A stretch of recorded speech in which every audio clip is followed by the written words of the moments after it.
our guest presenter for the afternoon, and that is Sean. Sean, forgive me, I have embellished your face in a large scale, who works for Hable and has come along this afternoon to talk to us about the accessibility tools that are available to improve access to learning. And the session itself will be an absolute delight and an insight and add to the amazing content we've had so far today. So without any further delay, I'm going to hand over to Sean and let him introduce himself properly. And thank you very much, Sean, for joining us this afternoon. Brilliant. Thank you so much for having me. Very excited to be talking at this event today. Can't wait to get into some of the accessibility features and discussing those a bit further here today. Okay, so when I start accessibility sessions, I really like starting with this statistic. I think it really helps frame the session. Around 1 billion people worldwide live with a disability. Now, I think that really helps give a bit of an understanding into why accessibility is so important, why considering disability in everything we do is such a key part of our work. Specifically, 1 in 5 students are impacted by dyslexia as well, in terms of being a bit more specific to education. And I'm going to build on that in this session here today. I'm going to talk today about features that can support creating more inclusive classrooms and how to ensure accessibility in your schools. So I'm Sean Phelps, as mentioned, work as an accessibility consultant at Hable, helping organisations become more inclusive and accessible as standard. Alongside this, I support bespoke accessibility sessions for people with specific disabilities and do a lot of work around Hable and our own company internally in ensuring that we're a disability confident leader, which we have become in the last couple of months, a government programme which we're really proud to be part of, and just doing everything to ensure that we're being very inclusive ourselves as well and practicing what we preach. So in terms of quick agenda for my session, I'm going to talk a bit about the Microsoft Educator Centre, how to get more training based on the things that I'm discussing here. I'll talk about what you can do to make your classroom more inclusive by making the most out of Microsoft tools before wrapping up with some great resources. I'm glad to see in the chat there's some messages about never having too many links, because I'm going to be sharing a couple on top of this as well. So hopefully they're useful to you. Something that when we often start accessibility sessions, I think is really key to think about the quick wins that you can get and the quick suggestions you can make to people. One of them is in meetings, and in this meeting here today, where you'll always have the opportunity to click the three dots. 3 dots in Teams always means more options. You can find turn on live captions. The thing I love about live captions is that it's really accurate, and also it's a private personal experience. Turning on live captions doesn't appear for everyone if you turn it on. It's something personal to you. You can turn it on and off when you please. So this is something we recommend as well, though. If you're having a meeting with a select group of people, why not at the start of the meeting every now and then just remind people that live captions is an option that's available to them. Okay.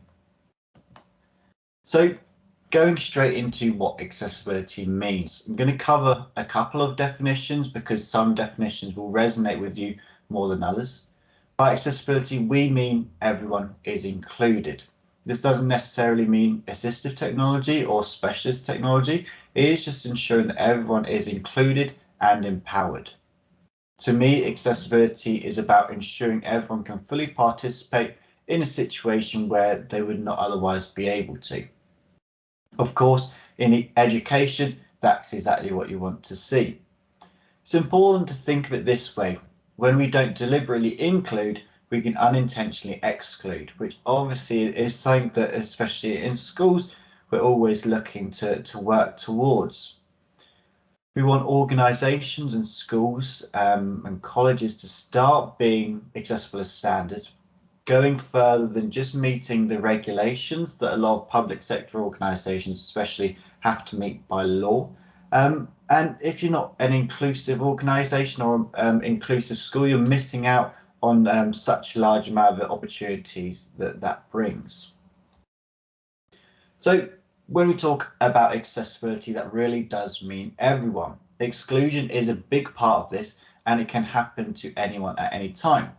we could find ourselves excluded. So this 1 in 8 statistic, or 1 billion worldwide statistic, is not a fixed thing. Temporarily or situationally, we can find ourselves excluded. The permanent situation of having one arm, or may have broken an arm, or could be in a situation where I can only use one arm. The technology use case is similar in each case. So accessibility is really about recognizing that exclusion can happen at any time and being prepared for exclusion to happen whenever and wherever.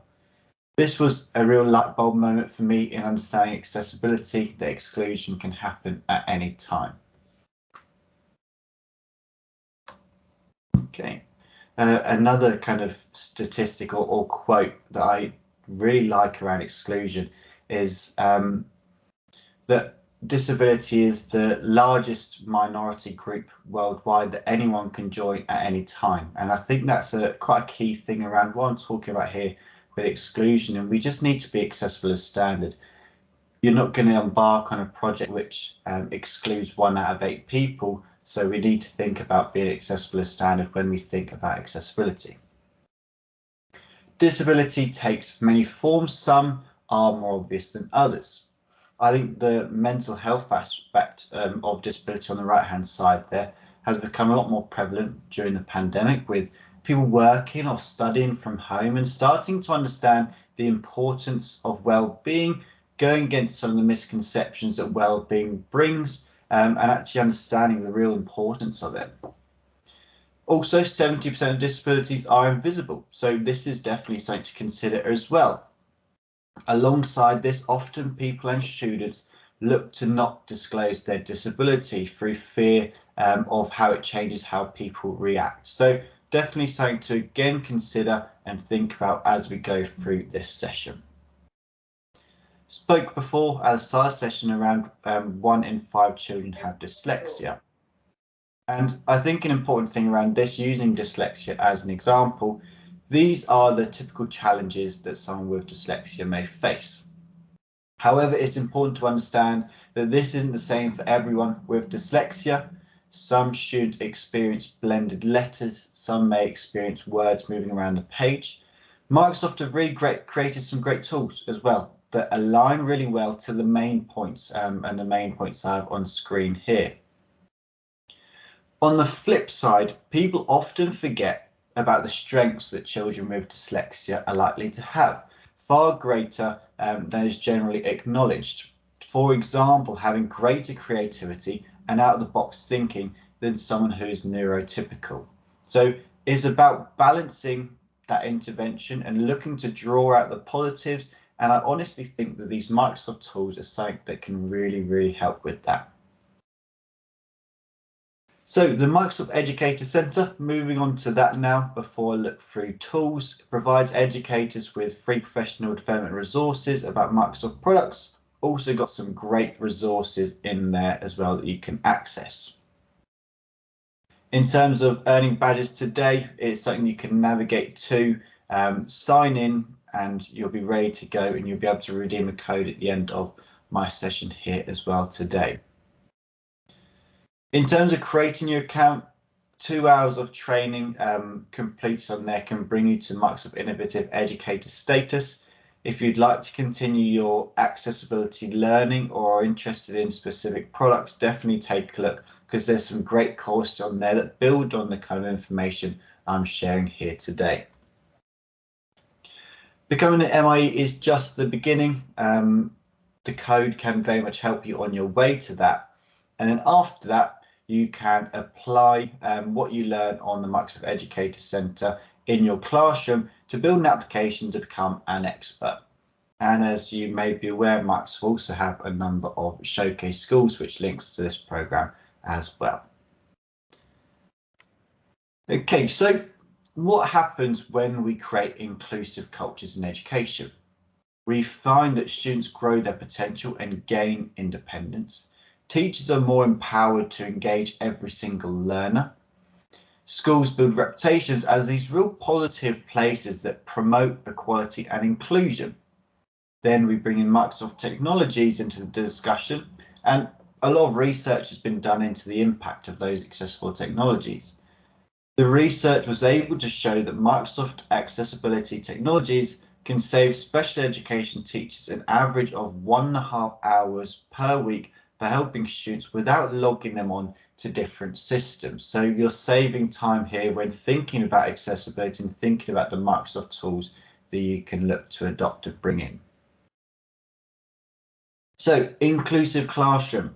Using the principles of inclusive design, Microsoft have applied these to the 4 foundation pillars of education that I have here. So reading, writing, maths and communication. What I'm going to look to do here is take you through these one by one, show you some great tools in each of these areas, and then hopefully there'll be time for things like questions at the end of the session. If we're running out of time for questions, I'll share my email address. I'll be more than happy to have emails and conversations at a later time around that too. So starting off with reading. Starting off with reading, so what seems to be in the accessibility world everyone's favorite accessibility tool. In 2015, a Microsoft Hackathon winner extended the product OneNote to improve learning outcomes for students. Learning tools and Immersive Reader can be found now all the way across Microsoft Suite. Essentially what it does is it allows for focus, reducing visual crowding, helping build confidence for emerging readers through features like line focus and splitting words into syllables. And there are multiple more things in here too. So it's essentially allowing for improved comprehension. Picture dictionary in there too, also aiding this multi-sensory processing idea, which I think again is a really interesting element to bring in. I do have a quick kind of run through video, but I'm going to show you it in more detail in just a moment. You can pick up the Immersive Reader within Microsoft Teams, using it on Microsoft Word. Microsoft Edge has this as well now, so there's no reason why you can't be using this wherever you are in your Microsoft suite. Apologies for the kind of fast running video. I will take you through that step by step in just a moment. Okay. The other great part is that this is available on Office Lens as well, so using this from your phone. And it's going to work for books and things like that as well, taking a picture of it, converting it into text and using the Immersive Reader. Using the Immersive Reader on your phone. It's also been built into things like Minecraft and Flipgrid as well, so it doesn't stop Office Lens, can be found kind of wherever you're looking. I'm going to bring it to a video now, so I'm just going to ensure that my sound works. Let me just make sure that the settings are all ready to go for this video. This is a video that I've played on this session hundreds of times, and each time I'm like grinning at the screen because I think it's such a powerful video about what things like Immersive Reader can do in schools. The true purpose of education is to create possibility. It was a little hard for me. People laugh whenever I read sometimes. Well, they knew how to read, and I didn't. I will never be good at reading. I will probably be held back again.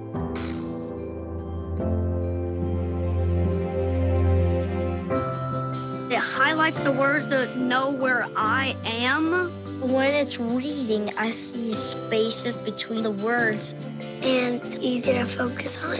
The first time I actually could read that book, I was proud of myself. I was very proud of myself. Good job, Joey.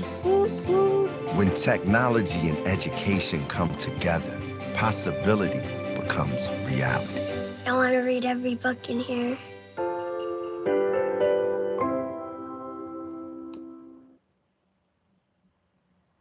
So I think that video really kind of justifies what an amazing tool this is, and I definitely recommend looking into it. I think the more that you look into it, the more kind of appreciation you have for the tool.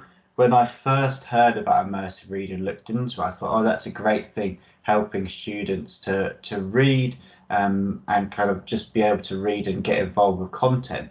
There's students like on here who are using Immersive Reader and really improving their reading style to a situation where they don't actually need Immersive Reader anymore. So I think it's a great tool to have available and to have there accessible, and definitely something that I'd recommend giving and using. We'll have a look at it again in one moment. Reading progress, again, something fairly new this time, but allowing for more fluency practice opportunities for students. By simply uploading a file as an assignment, students can record themselves speaking and send this for review. AI analyzes the text and brings out actionable insights that teachers can go through and understand what the students need to improve and what things they need to work on. I think this really allows for stepping away from students feeling nervous about being put on the spot to read if they're having difficulties with that.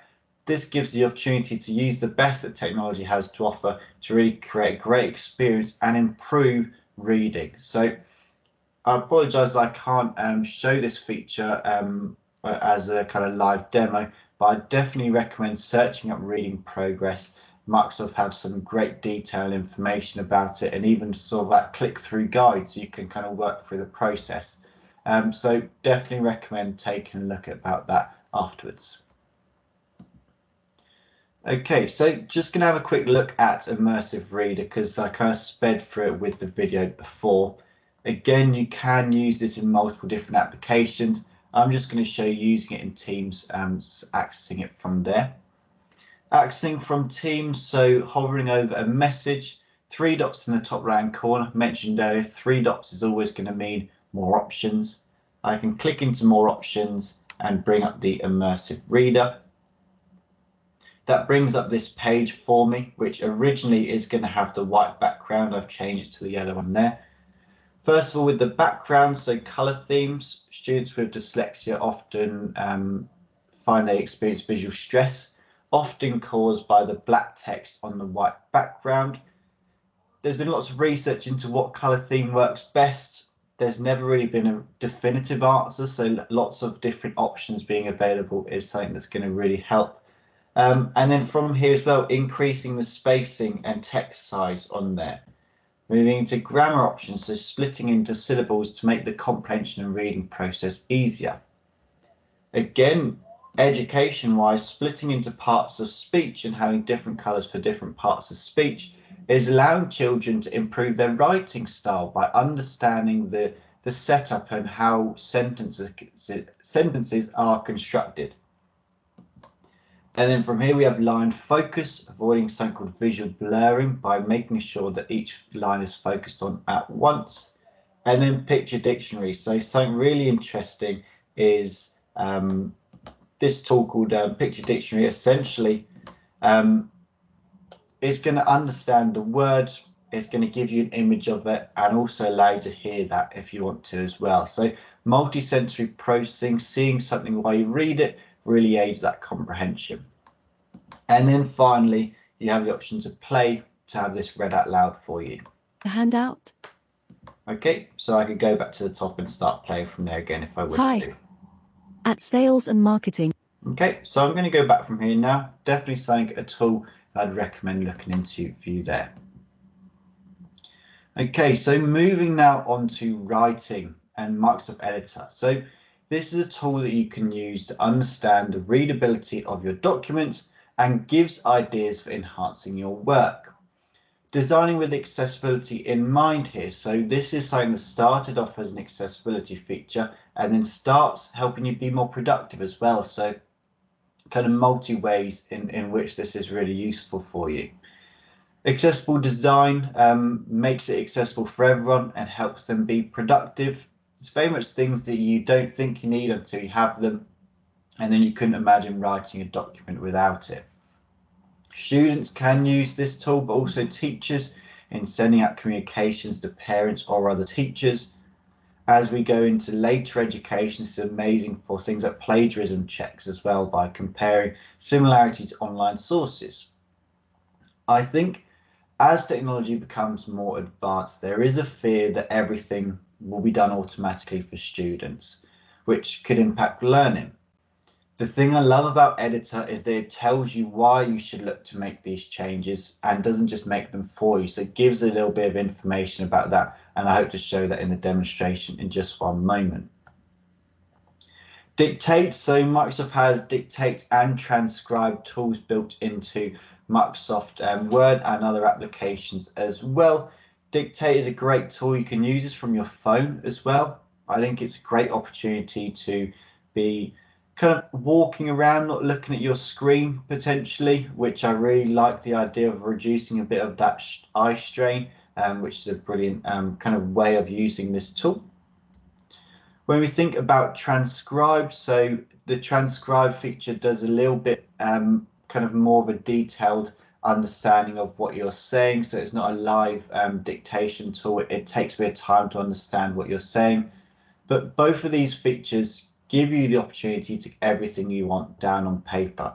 Could be a situation where your head's working too fast and you're really excited about something and you just can't type that quick. So I think as an accessibility tool, this works brilliantly.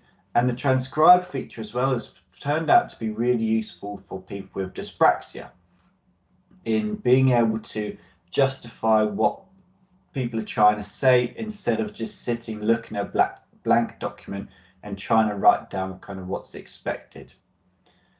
The thing that I really like about the transcribe tool as well is that when you use it, you'll essentially be uploading an MP3 file. It's going to transcribe that for you.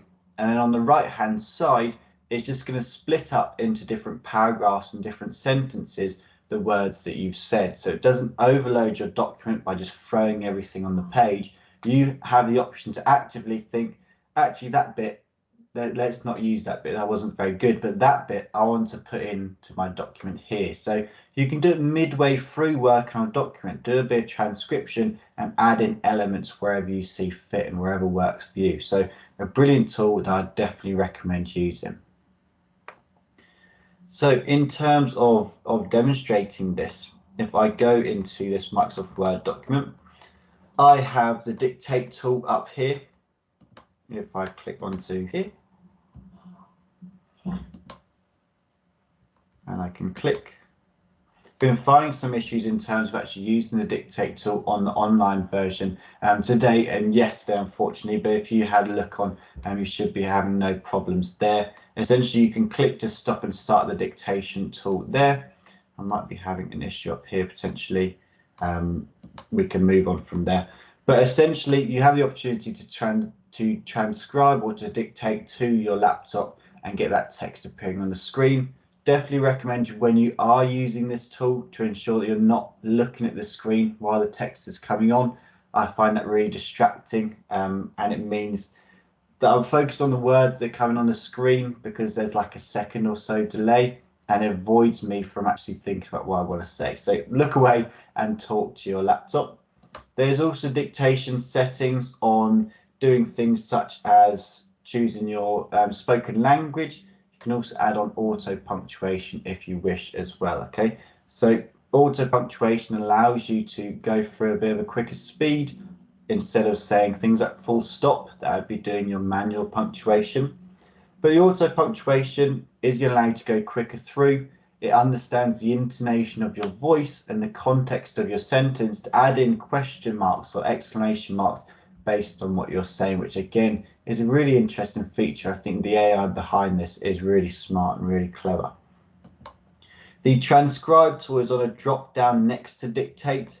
You can find that there on the side, so you would be able to upload a piece of audio or record one. So if you're using a different application to record your audio, you can put it on there. It will take a moment to transcribe that, and then you can add in your elements that you wish on the side as well.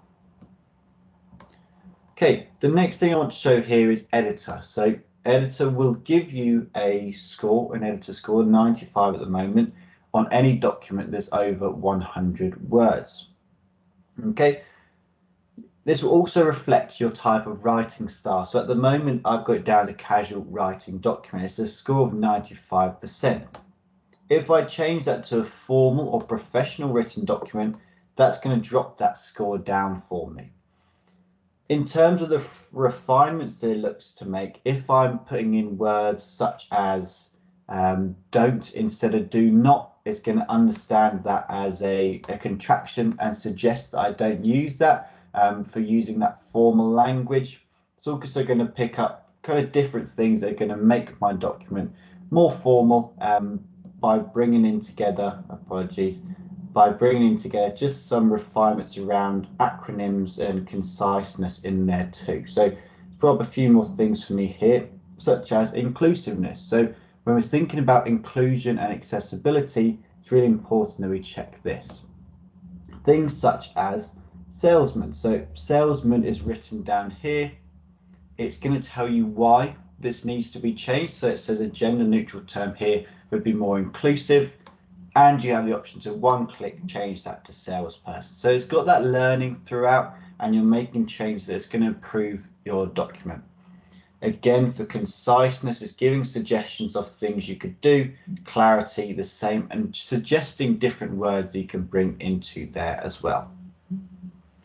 When I'm happy with my changes, I always suggest to go down to document stats. Document stats includes things such as how long it's going to take to read the document if you're sending that out to people, and also how long to speak. So if you're planning for a speech, write it down in Word. You can understand how long it's going to take you to get through that wording. So the next thing is the Flesch-Kincaid score, something you might be familiar with. It's currently 61 minutes. It's fairly easy to read. How it could be better. In my mind, the easier a document is to read, the more accessible it is. So I think that's really something to work towards. So try and improve your score and make that better to ensure that you up that readability score. Okay, I hope that all makes sense. I'm going to move on to the next topic now, which is around maths. So dyscalculia is where a child struggles with numbers and their patterns. Technology, Microsoft technology can really help with splitting up the information and visualizing maths patterns and processes. Brilliant tool for this is equation tools within Microsoft OneNote. So lots of equation tools. It can be very difficult sometimes to find equation tools in terms of doing that on a computer, and it's often easy to write it down. The equation tools make it very intuitive and easy to use on OneNote, so you can find them very simply. And you've also got Maths Assistants available on iPads on the iOS applications, and also available on the desktop version, the Windows version of OneNote as well. And I'm going to show you how it works. A really interesting tool. Okay, so let's jump to a demo to have a quick look at how these work. So first of all, we have the option in the insert menu to insert equations. Brings up those equation tools for me, such as recent structures that I've used. So structures for putting in fractions, I can bring one in there, and again just add in that information, which on a computer previously, especially when I went to school, you couldn't really do maths work on a computer because you didn't have the opportunity to have these kind of drag and drop and easy access templates to use like equation tools. The next thing I'm going to show is by drawing on the screen. I'm going to click that so I can use my finger. I'm going to write an equation here. I haven't done maths in a few years, so I apologize if this is a poor equation. I'm going to add in that there. Okay, what I do from here is grab the lasso tool and give it a little select around it like this. And then I'm going to click the maths button. Okay, so the maths button in draw.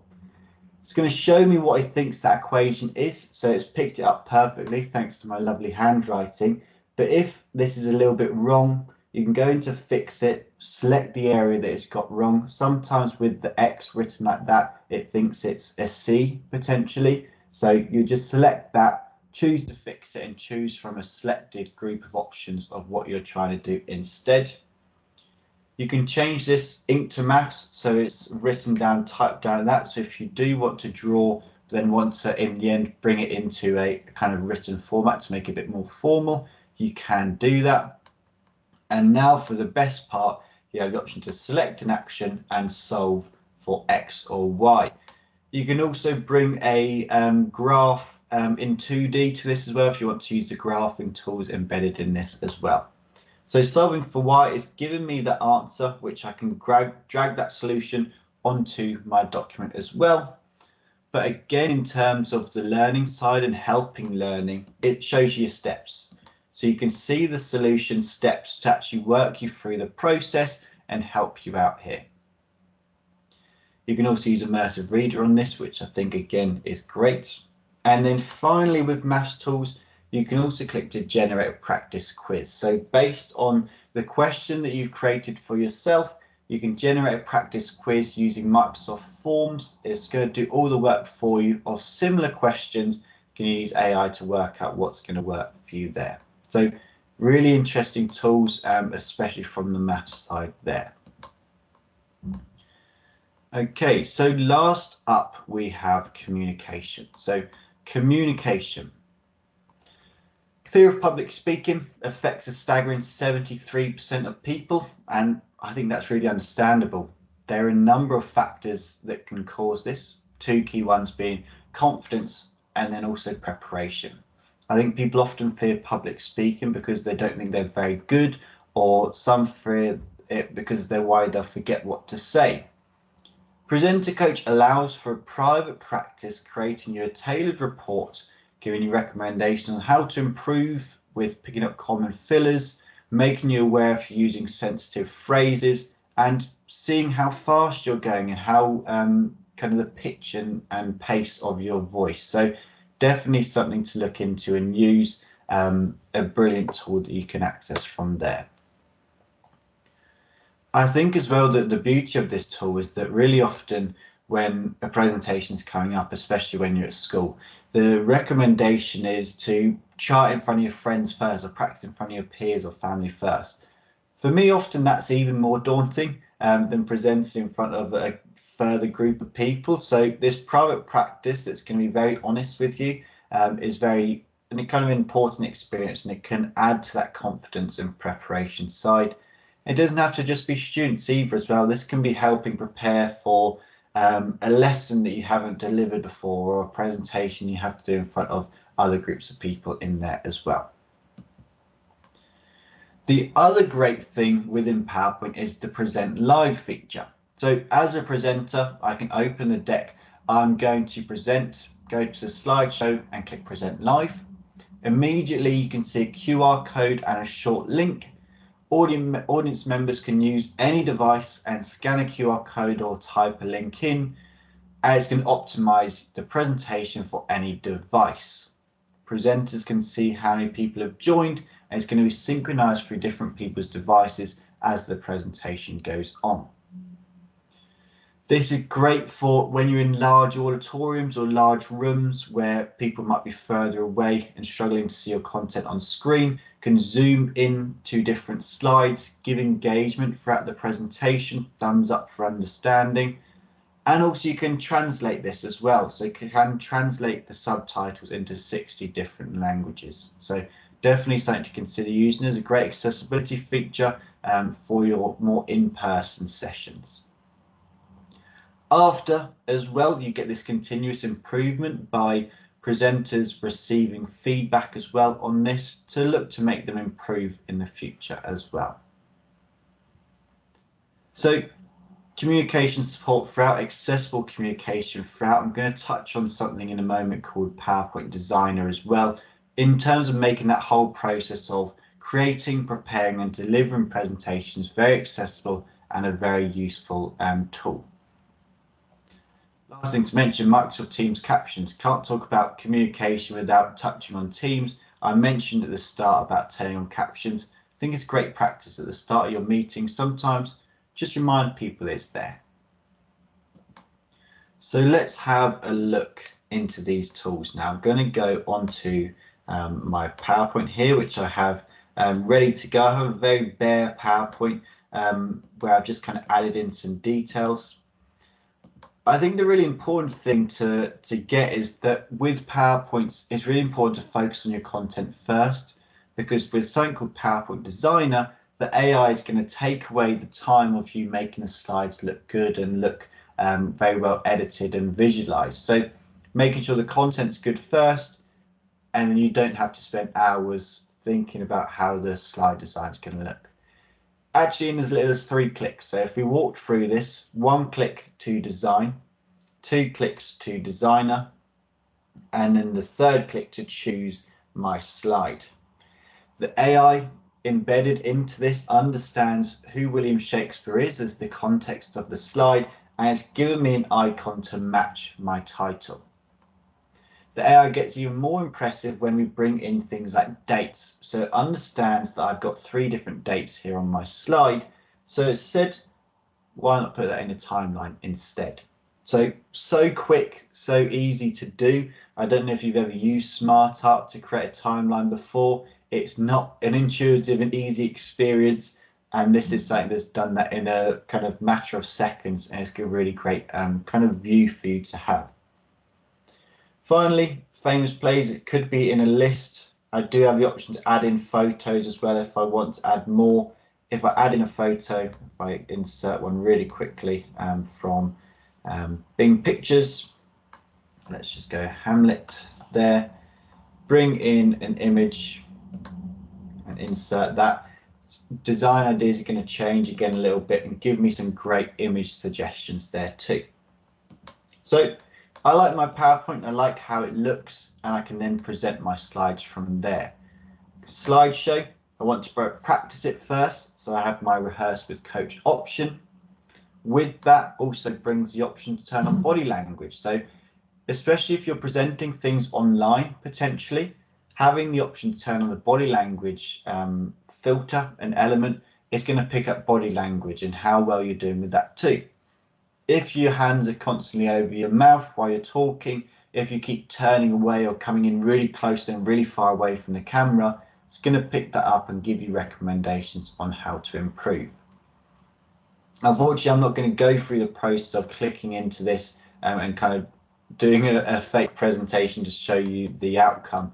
I will just go back to the slide and zoom into the outcome of this essentially, which is here. So you get this rehearsal report. So first of all, what you can do when you start the presentation by clicking on that rehearsal button, you get the option to turn on immediate feedback if you want to. Not something I generally like to do because I feel if it's telling me I'm liking and umming, I'm more likely to do it even more. So just having the rehearsal report at the end is better for me. But if you think you can change the way you're speaking mid-sentence, mid-paragraph, good for you. That's absolutely brilliant. And you're going to get some great stuff out of this in terms of getting that immediate impact and information too. So sensitive phrases, it picks up those, understands the potentially offensive language you're using and suggested things you can use instead. Filters your pace over time and your kind of pitch in there too. Finally, originality. So I love this feature. This is when AI just gets so clever again.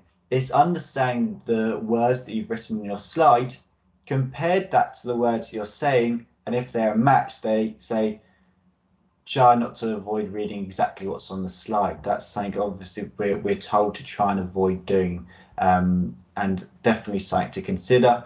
You can't currently export this, which I would love to get that data from it, but just take a little screenshot, save it for later and see how much you've improved over time. The one thing I will show quickly as the last kind of demonstration site is that present live feature, just to give you a chance to see how that works if we were kind of in the same room together. I'm just going to go into settings, just make sure the audio settings are fine. That's great. Also, make sure that you choose if you have it on as only people in your organization or anyone. I'm going to make it anyone so you can all get involved. When I click to present live, it's going to bring up a link and a QR code. What you can do from here, as soon as it loads up, if you have smartphones, Android or iOS devices, you can scan the QR code, which in a moment is going to appear on my screen. Here it is there. So you can either scan that QR code to get it from your phone or go onto the link that I'm sending in the chat now. And we've already got 2 people on already. That was the quickest joining I think I've ever seen to one of these sessions. So we've got 4 people on. You're scanning it, you're involved with the presentation, and you might see that my subtitles are coming up on screen. Hope they're coming through really accurate. If you do speak another language, try using the translation feature and seeing how that works and how accurate that is. The other thing I'd recommend, I'm going to click show slides now. So if I did start to present and someone joins a bit later, they can still type in the link at the top of the screen to access this presentation. The other thing, you have the options for reactions. So you should see some emojis on your screen that you can use. If you click those, they should start appearing on my screen, and you can understand what parts of your presentation are going best. So after this, I would get an email with some information around what slides went really well and what slides did I get no reactions to. Should I take that out next time? So lots of really interesting things you can bring in there, and I'll be able to talk through my presentation at my own pace. Okay, when I'm finished, I'm just going to end session and end that there. Okay, cool. So moving on from that and on to wrap up in terms of sharing with you some things like links. I do have one inclusive link to rule them all. We have aka.ms/inclusiveultimate, something you can access, and I'll send in the chat in a moment as well. Place you can go over all different links around accessibility and inclusivity. That is going to include some of these stories as well, so you should be able to access these from there. So stories similar to the video I showed you at the start, if you want to read through these interesting and inspiring stories of how people are using Microsoft technologies to achieve more. Thank you very much for Tim for sending that into the chat. That's really helpful. Thank you. Definitely recommend kind of having a look into these. So just coming back from the message from the start, hopefully some of these tools are going to help students grow their potential and gain independence. Teachers become more empowered to engage every single learner, and schools build these great reputations as positive places that promote equality and inclusion. Okay, so next steps and what I would love you to go away from this session and do, make sure your content is accessible as standard. And what's that one thing you can do today? Have a look for a recent PowerPoint, maybe rehearse it in Coach, and tell someone about Immersive Reader. The great thing about accessibility is it can be scaled out by people just sharing their great experiences, and definitely something to consider talking about there. The final link, and I promise this is the final link from me, definitely something else I'd consider. There's a Made by Dyslexia course. So if you're interested in learning specifically a bit more about dyslexia, there is further disability learning, great content from a company called Made by Dyslexia, working with Microsoft to create this brilliant course, which gives you just this brilliant insight into understanding what dyslexia means and what it is. So again, we've got a QR code. I will look to get to that link across to you as well. And I really hope that this session has been enjoyable for you, and you've been able to gain a lot of information out of it. I think we might have time for a couple of questions. Martin, you'll have to let me know. But what I will also do is just put my email address into the chat. So if anyone does have any further questions, I'd love to take those over email another time as well. Hi, Sean. Thank you for that. That is such a good summary of all the accessibility tools that are out there. And I know that a lot of people here will have found that really useful. I think every time I work on one of these sessions around accessibility, someone goes, I haven't seen that, or I didn't realize Immersive Reader could do this. And it can be a game changer, as you already said. It can open up so many doors. Is there any questions for Sean while we've got him here? Is there anything anybody would like to ask, either unmute or pop it into the chat on the side? Well, that's something you're thinking about. We've also got a MEC code that you can redeem for that as well. So if you want to get your code, that's just in the chat there, and you're able to go and pick that up too. So you can redeem that in the same way as Tim's one earlier. Any questions at all for Sean? Tom's got one. Okay, Tom's just emailing your video to 160 staff in our company. That's great. There you go. That's good. It's a brilliant video. Question for you: across different educational phases, and we're having a primary focus showcase insight today. Have you got any other accessibility tools or anything that you've shown us already, which is really embraced and you feel makes a huge difference? Yeah, so I think I apologise I couldn't show more about it in terms of kind of why I'm available to demo, but the reading progress tool, something I spoke about earlier, I'll try and get a link sent in around that. That's a tool that came kind of into fruition in the last year or so, and Microsoft started talking about it, and I was just blown away at what it could do. I think it's definitely a scenario where children do often feel nervous to speak out in class and read out loud because of worrying of not being able to kind of speak potentially as well as their classmates. And this tool is really actively helping teachers in what these children could be doing better, and gives the children the opportunity in a safe space to just kind of give it a go and try reading through a piece of content that's tailored to their age group as well. So it is really kind of multi-uses for it. Yeah, I agree. I've used it a few times in demo, and I know that Tim and Henry, who are here from Cornerstone today, were talking earlier about using it and seen the success. If anybody hasn't, there's a general link just going in chat now. Brilliant, where you can go in, you can have a look on some Microsoft information there, but there's nothing like seeing it for real and seeing the power of what it can do. There's plenty of videos out there. Also, if you have a search for Mike Tholfsen, he's usually got a video on there about how to use it with some tips as well. Good old Mike. Any other questions for Sean? You're all remarkably quiet this half of the afternoon. Hopefully I've answered them all throughout the session. I think you probably have covered quite a bit. Again, I think it's the classic thing that as soon as you click the hang up button and leave the session, you think of 3 questions. So if that is the case, honestly, I'm more than happy to be emailed with any questions. I would love to support those in the future as well. Thank you, Sean. Okay. Well, I really appreciate you coming along this afternoon and the time that you've given us and the insight into what is possible. As I said, if any of you want to follow up with Sean, you can always get his details through us, or are you going to pop it in the chat as well, Sean? Yeah, I put my email address in the chat. Yeah. Perfect. Okay, thank you very much. Well, I want to bring the day to a conclusion and pull together everything that we've done, and there's been an awful lot between the session we've just had through the lunchtime workshops and the masterclasses right the way back to the beginning of the day and experiencing the transformation journey that Cornerstone have been on. And all of us gives us all so much for consideration, but I'm going to come back to what Tim and Henry have said a number of times, and that there will be a lot. It will almost feel like saturation. To some people, it will feel a bit overwhelming, but give it a couple of days reflection, and the things that are important, if they didn't hit you straight away, will start to float to the top. And pick those as your starting point and work your way through.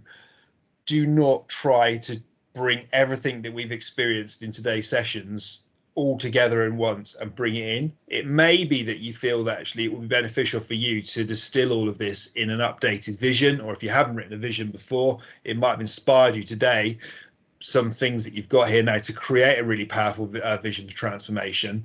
And I know that Tim mentioned it a couple of times before, that we're not suggesting at all, although this is a showcase insight day, we're not saying that technology is the be all and end all and is going to replace everything. It's very much a complementary thing that will support the more traditional teaching methods, and there's nothing that's going to replace quality first teaching.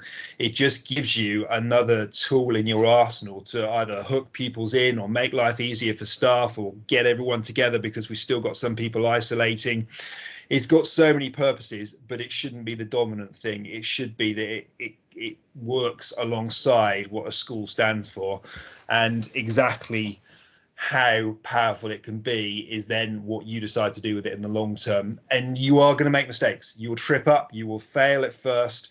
Don't be scared of that. And I know we probably say that to the pupils we teach as well, but you will find that out as an adult. But just keep going. And if you don't get traction with it or success, then ask someone. Something else that's come across really clearly just from the chat today and other things that have said is that there's a massive community of people out there that are really willing to help, whether it's showcase schools like Cornerstone, who I know do amazing work, and Microsoft think really highly of you guys down there. But whether it's going to someone like Sean Hable or coming to talk to us at Turn It On, we're all here to help. And we will do what we can to give you some pointers, ideas, a few minutes to have a chat, whichever works best for you. But we will help you on your transformation journey. And that's what today is about, showing you what's possible and starting to think how it would work for you. Tim and Henry, do you want to add anything into the conclusion for the day? You don't have to. I've just thrown that upon you. That wasn't planned, I know, but just in case you want to say anything. Henry, would you like to go first? I think it would be the fact to have actually reach out and gather that support, echoing what Martin's just said. There is lots of great stuff that is happening on Twitter. There is a great community in the Microsoft Educator community. There's a wealth of professional development. You could get swamped, but there are people out there that will more than helpfully support. There's one thing that it always reminds me of there when we went to that remote learning, and I wanted to create a poster for the children about how to communicate safely on Teams and bring about some guidelines with it. And that evening, I sent a message to all staff around 8 o'clock that I created this thing. And within a few minutes, all the staff had responded with some great feedback and tips that we could add on. And that is just like, for me, that social media, and that if you reach out and ask for it, people will support you. And I think, just the metaphor, I think, summing up what you've said there, Henry, is, in the old days, people used to teach in classrooms and keep the classroom door closed and go, I don't want anyone seeing what I'm doing, and I'm not interested in stepping outside the door. Then came that stage of, well, keep the classroom doors open so we can all see what we're doing in school. But literally, technology has opened up the door of every classroom in every country across the world. So there is so many opportunities there. And I think, yes, it's scary, yes, it can be overwhelming, but it should also be exciting and inspiring. And so just very much appreciate everyone who's attended today. Thank you very much, Martin, and your team for all your organisation. And it's just been a real pleasure sharing and spending that time with you. No, thank you. It's been an absolute pleasure being able to borrow so many of your staff, and I know getting a significant amount of your time today as well. I appreciate, from having worked in schools, just how much juggling will have gone on to release you from various other commitments. So thank you so much for agreeing to host the Showcase Insight Day today. I can't tell you how much it means to have you here and get some real life examples of just how successful you've been. I will conclude there, but I will also remain here for a little bit just in case there are any questions. I can see people are popping some thank yous in the chat. It is very heartfelt from us as well. So thank you, everyone. Thank you for coming along today. If there are things here that you've enjoyed, go to the Cornerstone digital list and sign up for the other courses they've got. They've got plenty on offer. Equally, if you want to come to Turn It On, it's not a direct competition. I want you to go to Cornerstone, really, over Turn It On. To come to our events page on our website as well, but go to Cornerstone's first, and then come to us. You will get so much out of just coming to discussions. You never know, you might find someone you connect with and then end up going to visit their school, COVID permitting, or talking to them online. It's amazing how those networking opportunities come about. So thank you, everyone, and I will mute my mic now, but I will look forward to seeing some of you again. And Tim and Henry, thank you again.